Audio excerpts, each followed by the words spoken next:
Hey everybody, we're back, and finally engaging in some Pokemon content. We got Kushalos versus Palkia Dialga Clash show of Pokemon.com. So right now, this is the finals of the BWUU Open? Finals of the BU Open thing for a UU Classic, and what we've got right now is a pretty typical team of the PDC show. I believe this is a badass team, and he has been using it pretty consistently throughout the tour, whereas Kush is bringing a team that I actually built some time ago. Well, slightly different. I used a freaking Clefable over Snorlax, but that was under the basis that neither player would be using Victini, and that is obviously not the case in most games. However, it's still pretty consistent. So what we are expecting to see here is, I believe it's a Banded Flygon, a Spadef Stealth Rocking Mew, Standard P2 as it's shown, Toxic, Spiking Quillfish, and I believe it's a Scarf Heracross, and I don't recall the Zapdos set. So we do see Kush making a pretty strong double, looking to get advantage early on, pressing that Quillfish, and he goes for the Earth Power. Pretty safe play. It doesn't do a whole lot to Mew, revealing again it is that Spadef Stealth Rocking set. Don't love Spadef Stealth Rock. It feels like kind of a bit of a awkward compression function for it, but it's not bad. And this is one of those advantages of where Clefable would be way better, because it can just sit in on something like this and just chip away at it. It also has knockoff, status, etc. Would have been way better for a matchup like this, but unfortunately Victini is fucking ridiculous, so you need to account for that, and that's why this variation has a pursuing Snorlax. However, Slowking isn't too bad here. It doesn't have a ton of value, so it can just pivot into the Wisp and lose limited amounts of things. And oh yeah, this is something I really like. It's a Calm Mining Slowking, which puts in a lot of work here. And I can only imagine he's going for Scaldian here and throwing out what's not a burn, Rats. But because this is a leftover Zapdos and they are playing fast, he has the liberty to throw a Scaldian, fishing for that burn. Does he get it? No. But yeah, this is unfortunately another environment wherein, oh, he gets the crit though. Fuck. That is standard Kushalos. But that's part of the reason why I had Clefable here. They're playing so fast. I'm sorry that this isn't that great. But it can play into these passive things like Zapdos and just whittle away at it a little bit better. Whereas Snorlax, it can get fucked over by like a Toxic or Spikes damage, all that. So, he throws away the Zapdos in exchange for... oh, he doesn't throw it away quite yet. Think he could have gone for that speed tie, honestly, given that the Death Fodder isn't that important in this kind of matchup. And this Zapdos is actually max speed HP Ice Zapdos, which is uncommon. A lot of people don't run HP Ice Zapdos, which I think is ridiculous because so many teams are weak to Flygon, especially banded variants, but I digress. This is just shy of a free Earth Power, I'd say. I wouldn't... oh, he does try to predict the Flygon. I wouldn't have done that, honestly, because... yeah, he needs the Flygon right now. It is quite important for him, but what you gonna do? This is a free recover for Slowking because, again, it's Stealth Rock Mew. It doesn't do anything actively, which I hate about it. So, it's probably just going to be Psyshock in the last slot. Oh, it's Earthquake. Oh, I guess that's teched because this is a teeny weak team. Every team is a little teeny weak. I forgot about that. Yeah, because New Breed used the same team and he used that. Alright, my mistake, guys. But he is having problems with this Slowking, which is awful. And that burn probably is going to actually kill it because I don't see this being Guts Heracross. He doesn't need that on a team like this. However, he does just choose to sack the Zapdos as he makes a aggressive pull on Flygon, I guess anticipating the Nidoqueen, but yeah, he didn't really need to do that. And at this point, Virizion looking really dangerous, which was actually the integral function, or the integral focus of this team. Something I thought was pretty cool. It has, well, a lot of cool sets. I mean, like, if it's the same, it's Calm Mind, Dragon Tail, Slowking, which I think has a place over Psyshock in still winning those Calm Mind wars, but also providing a little bit more defensive utility. Oh, and they're talking about this game right here, Fireburn level 56, which I'm surprised Fireburn pulled that out, because I actually predicted the Arceus Ground to dodge a Stone Edge on this very Lugia, and it ended up doing it, but he got the right Xerneas set, which just shows how fucking ridiculous Xerneas is. But we're not talking about that now. We're talking about this. And anyway, still, Flygon is plenty useful, plenty ridiculous, as it always is. And that's kind of part of the reason why I think that Ku should have tried for the HP Ice play, because I usually, like almost always, the Zapdos is not going to be directly threatening a Flygon. It can, roost into attack and then pivot accordingly, but wouldn't work for a team such as this, which is why it is what it is. But, yeah, no, this is definitely still decently possible for PDC, but the potential of an endgame from that Virizion, especially with his freaking Heracross being on the timer that it is pretty problematic for him. I think he would just go for Waterfall here, because, alright, I don't agree with laying up another layer of spikes here, because I don't think it achieves any significant KOs. But, whatevs, yo.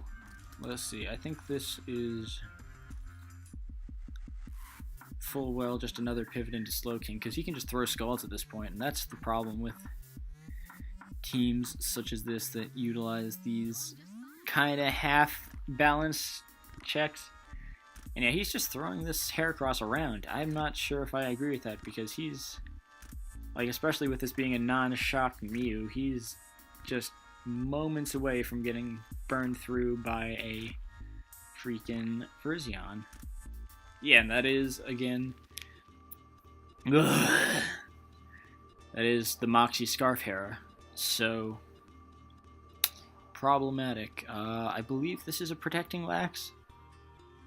Yeah, it is. And, of course, Protect is an old-school tech, popularized by Jabba the Griffin, if I'm recalling correctly, on the, which is a variation on the offensive Lax, the standard, Pursuit, attacking move, coverage. And, yeah, I mean, this is a problem for PDC, and I don't agree with going to Quillfish here, because that's the closest thing he has to keeping that Virizion at bay, like pivoting, intimidates, and trying to make something work out of that. But I think that Mew, for being a little bit more passive, is still the better answer. And if you'll give me 1 second, I just have to pause real quick. Sorry, I'll be right back, promise. Alright, apologies. I had to deal with tax-related issues, which I'm a fucking adult. Wait, did he? Oh, he Scald Burned again. God, I love Kushlos. Luckiest guy ever. But nah, I'm glad that the team won, and I think he played it pretty well, and it showed its effectiveness playing this very consistent meta team. I can't imagine that there was much more to be said about this game. Honestly, I think that Virizion was cleaning up regardless, but I will see you in the second game. Thank you. Alright guys, game 2, and I'm joined here actually by my good friend Tokyo Tom. Hello. Hi. So we saw Kush win in the first game, and now we've got what looks to be a blue team from PDC again. I'm not entirely familiar with this one actually. I think he might have been saving this one. Yeah, I don't think I've seen it myself. Yeah.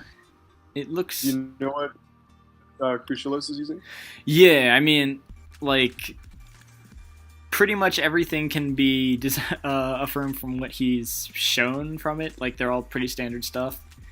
But it's just good stuff. And, ooh, that's going to be rough.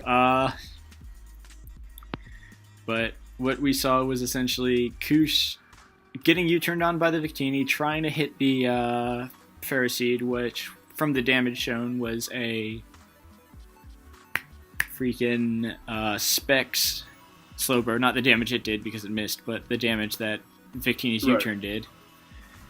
And the fact that it missed the Snorlax does, unfortunately, not reveal what kind of item it is carrying, because Pursuit killing a withdrawn Specs Slow King could mean either leftovers or banned, which might hurt Kush a little bit.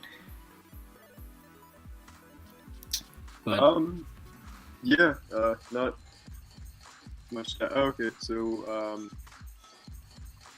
yeah. I mean, I guess he didn't. I guess he didn't really. Anyway. That's rough. Though, for what it's actually, I know Kush's spread, and he didn't invest in such a way that V-Create can avoid the 2-hit KOs, so that is kind of lame. Oh, okay. Because there is a spread that the lefties offensive lax can run so that it avoids the 2-hit KO after protecting. After love. And that was what I think the first game spread was, because I EV'd it. But yeah, that's bad. Still, I'm not. Yeah, I guess it was worth sacking the Ferocid. He didn't really need it for a whole lot. But Snorlax wouldn't check the Nidoqueen, just out of curiosity. Not that I guess, well. especially given Focus Blast, but okay, just to really lack. Yeah. Ooh, and that is. Oh, it's not. No, wow, that's just a. I guess a not very invested Zapdos. But I actually think I have the import of this, but I'm not gonna check it because. Let's see. Either which way, I think that Kush still has a window via Bisharp, which is looking pretty threatening. He's going to need to find some way to force damage on Swampert, but... He might be able to force some damage right now on Pert if this is banned lax, but I don't know what... If that's HP not banned? It should be... Yeah, that's definitely banded. Okay. Maybe like just like a 252 Spadef type thing, but yeah, it's banded. And I'm struggling to see how Kush actually forces the Swampert to take damage other than like just critting a Night Slash here. But even then, he can just sack the Kingdra. Oh, he actually is going to the Swamp. Is he just going for the crit here? Yeah, he's gonna go for it. Would it kill this? Oh, wait, okay, yeah. Yeah, no, Bisharp. Oh, that. I actually didn't think that would eat, but still, that is. He might be able to sneak in. What do you know? The item on the Heracross, I can only imagine it's going to be Scarf. Looking at it, he would have to lock EQ and maybe crit something because this doesn't OHKO the Victini. Or lock Edge and crit the. Yeah, so that's the game. Oh well. On the bright side, we get a game 3, and I guess you guys game of my lack of meta knowledge commentating. Nah, man, that's all good. No sweat. Anyway, we'll see you game 3 then. Alright, and we're back, and looks like Kush is going back to the old standby, this team that he used game 1, whereas PC is using another one that he's been running in the past for a while now. And it's actually really similar to a team that I used back 2 UPLs ago, I think. Except I think I ran a Weavile over Shaman, and something similar to Quillfish, but not running the same role. Maybe it was... I don't recall what it was. Whatever. But, Crobat does make it less Virizion weak, unfortunately for him, but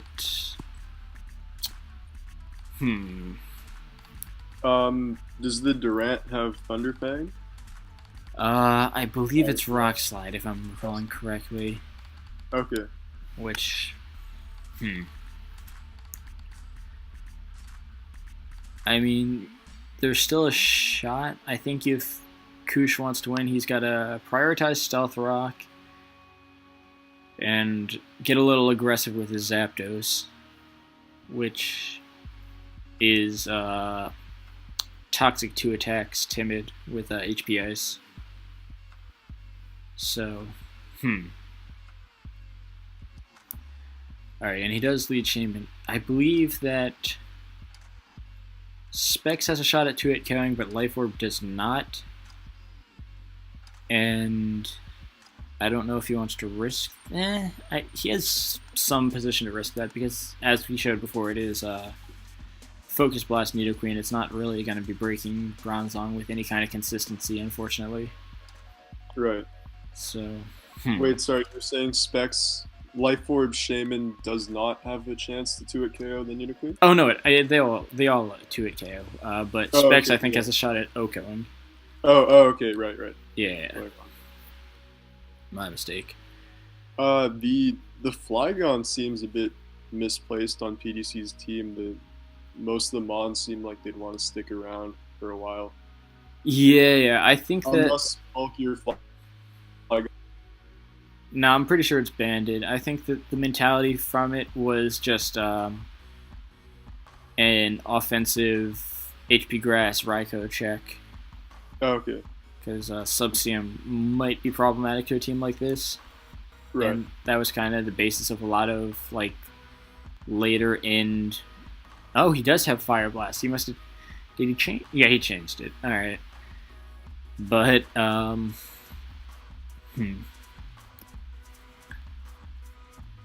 This is just another matchup where fucking Clefable would have been so good here over Lax, but... Sorry, the original team had Clefable, but it was too Victini weak. I was going to use it against a guy that doesn't run... Or we weren't going to run Victini against each other because it's broken. Ooh, and that is a fast Specs Lantern. I forgot that was the case. Dang. But yeah, I distantly remember playing PDC with the he had a Specs Lantern, but I couldn't dig up the replay, so I wasn't 100% sure. But I guess that kind of... I mean, yeah, I guess... Wait, what? I guess it's badass, he's shouting out. Oh, okay. But, that does make a decent amount of sense because, freaking, Lantern doesn't actually beat Subseum Raikou in most cases. Well, a defensive one, it just, you alright? You okay? Sorry? There's just a lot of scratching on your end from that. Jeez. Oh, sorry about that. I just moved my... Yeah, sorry. Nothing happened. It's good now, right? Yeah, you're fine. Okay, cool. But otherwise, the practice for a defensive Lantern was Scald the sub, then Volt Switch to break it, and you would go into something like a Scarf Gun, but in this case that wouldn't work, so I guess Specs would work. Though, this is where the fact that he didn't get Stealth Rock up is really going to hurt him, because Virizion was needing that Stealth Rock to actually put any pressure on Flygon. Now it's just like, yeah, it can... Oh, if he crits, then never mind. Yeah, I was going to say, Virizion doesn't really get off the ground against Flygon unless it, plays aggressively with the Stealth Rock up, or it crits Stone Edge, I guess. Right. Is the amendment to that statement. So now Koosh has a chance again. I love lucky players. So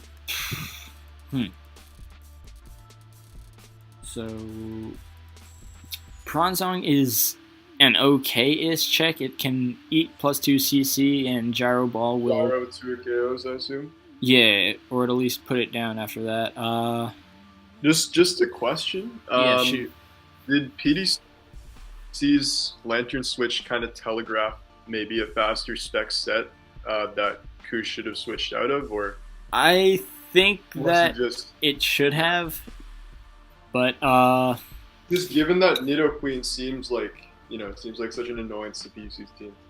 yeah, I feel like there should have been some consideration to that, but it's tough to say. But at this point, I think that Kush is free to just throw some Thunderbolts out. I mean, technically, PDC can stay in here and eat one, but without Protect, and most Bronzong don't carry that, unfortunately. Right. It won't be getting up to a healthy amount enough to check that Virizion better, and again, his team is kind of susceptible to that. So grabbing a Toxic here isn't recommended. I mean, it seems like a feasible play, but I don't think he's going to go. Okay, so he does just go for that. Right. So I guess he's just really trying to catch that Quillfish, which is fair. I think. Does he do it again? Oh, he's a pussy. All right, whatever. I mean, that Exos is going to do 0 damage to a Quillfish, honestly. It's because all Quillfish are impish in this tier now. Well, right. There's occasional Focus Sash variants, but nobody else runs them, unfortunately. So he just grabs his Spike here, and this is a free Toxic, I think. He doesn't go for it, though, which is interesting. Kush is at liberty to stay in, I think, here, because Shaman typically will not be seen running in HP Ice. It's usually a Psychic Earth Power, Seed Flare, and Utility Move. So I'm not 100% on that play, but he can fire off the Toxic here, and did he go to Shaman just to deter initial Toxic, or what? Yeah, I would figure that's the closest thing I can think of. But if anything, this does put Kush in a bit of a position, because now that Zapdos is not at liberty to switch into Shaman's Seed Flare at all, and with spikes up, this Durant has limited free time. So, he does make that play. PDC, if he has Thunder Wave, might just go for it, but he does not. And weren't you saying Kush's win condition would be to push as much damage as possible on the Bronzong with Zapdos, and then sweep with Virizion? Because he's been getting his Zapdos out of the way of the. Okay, I'm not sure why he's Psychic. I guess he assumed. Yeah, I disagree with that play, but it does show obviously that is a Specs variant, and maybe modest at that, for the fact that this just keeps being slower than the timid Zapdos. What was his why didn't he just go for the Seed Flare? Because his Bronzong was still at a level of health where it could check the Rizian, right? Yeah, that seems like, I mean, unless he really was worried about the miss, I don't see that being a valid play. And also, I just don't understand why Kush isn't T-vaulting this Bronzong, trading Zapdos for damage on Bronzong, and then, I'm sure you can find some, especially like with Durant, you can probably find a window for Virizion to set up. Yeah, I think that he should really just be going all in with the setting up for Virizion at this point, because that is his closest shot here. But yeah, I'm not sure. I feel like he should be treating Zapdos, and especially Slowking, as essentially fodders for setting up the Virizion, because that's his biggest shot here. I don't know. But he does make the double once more, looking to catch that Quillfish, and he doesn't get it. But, he dodges a Toxic, which is something. He's putting himself in a bit of an advantage there. So, alright. I'm not quite sure why PDC is being so liberal with his Bronzong here. I feel, okay, how he makes the switch. I perhaps too late now at this point, but... I think that, a 51% Bronzong is not getting by. It can eat Depending on his TP spread, it might be able to eat a -1 CC, which he can achieve by intimidate, pivoting, Right. sacking, etc. Sorry, you mean +1? Did I not say +1? Whoops. Yeah. I might have. I don't know. Whatever. Time will tell. But yeah, I do agree with that sentiment. And so he does just sack that. Oh, makes a nice double to get a little bit of extra HP out of his Zong. Oh, and he's just going in for the Rizion. He can SD get probably, the kill. he probably has to SD. I guess PDC's play is to gyro and switch. Yeah. This is a 50-50, I assume. Well, I mean, not even really, because at this point, Quillfish can eat one and Waterfall for the KO. So. Okay. Oh, because it has right, because it has. It has P-Jab. That's interesting. Zen Headbutt isn't common on these, right? It's only an OS. There's been a couple, but it's generally the Stone Edge because it needs to pressure the Zapdos, pressure Crobat a little more, etc. Right, and I guess Zen Headbutt wouldn't have killed in that situation either. So yeah. Looking bleak for. I mean, maybe Curse Lax could pull this one out. It could, but unless he changed it, this is 3 attacks, Lax. Okay. Okay. Right. So, and what's the Slow King? Sorry. It is Calm Mind Dragon Tail. Okay. So,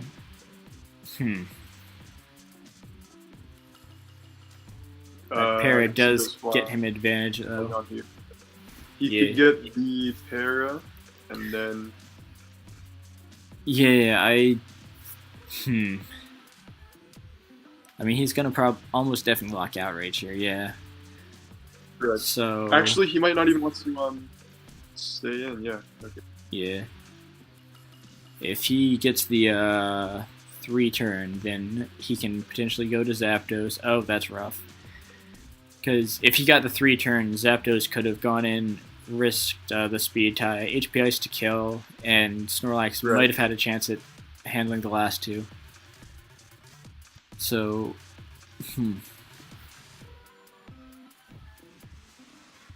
yeah, let's see.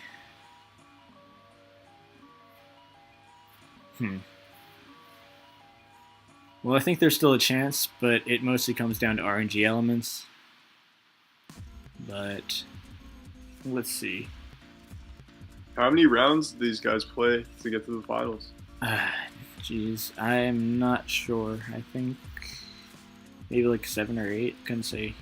Ooh. Okay. Oh, you got okay. So does he get the Para though? But he does not get the roll / Para. I assume it wasn't a roll. Yeah. He can get another one, I guess. Oh, okay. He's not even gonna risk it. Yeah, that's fair though. I don't understand this though because Shaman can use out. Yeah. I don't understand what was gained from that. He still has to dodge. Yeah, I think. Oh wait, no. Okay, that's just not the right play at all. I think that he should have roosted to try to get that to die to Toxic. They trade, and I don't. Zapdos, will Zapdos at speed Flygon? Zapdos can. It's gonna be a speed type. It's Jolly. They're both max. Right. Well, I think he needs to body slam here. Or pull a double, just not protect. Yeah. Ooh. That might mean something. Now he can win. Yeah. Yeah.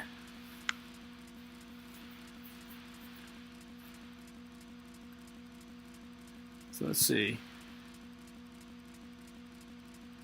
Okay. Classic Koosh.